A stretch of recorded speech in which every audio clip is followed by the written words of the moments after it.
Dr. Bock, what do you hope to accomplish with your seminar?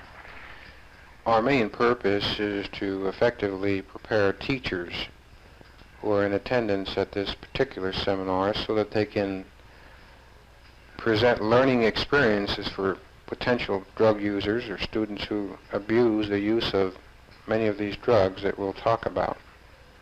When we speak of drug abuse, what exactly do you mean? I think probably this is a relatively new concept of drug abuse, and it has replaced the concept of drug addiction. And by drug abuse, we mean the use of any drug which has a potential for physical or psychological dependence for any purpose other than accepted or legitimate medical or research purpose. So we can talk about the occasional use of marijuana as an example, or the continuous use of something like heroin. Now, probably this aspect, drug addiction or drug abuse by students, is as publicized as anything in the world today. How extensive is it in your view? We have a real good study that can substantiate, validate the concept that there really is an epidemic of drug use among students.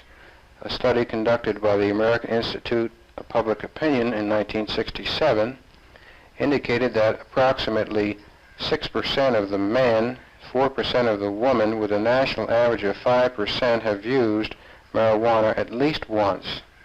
Now, if we project this 5% figure to a nationwide number of students of 6 million, this comes out to an estimated figure of about 300,000 nationwide students who have used marijuana at least once. Now, for LSD, the figure is 1%, and we project that to 6 million.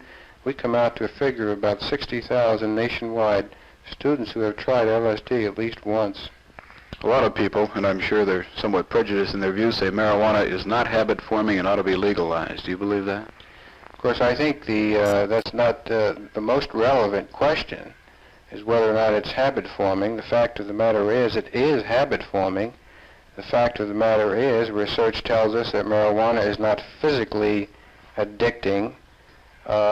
We feel that anything that is habit-forming is just as detrimental to the individual as anything that might be physiologically dependent. There's a great inconsistency, however, in the law for the penalty for possession and the use of marijuana, and this is the thing probably that needs additional discussion, perhaps revision of the current law.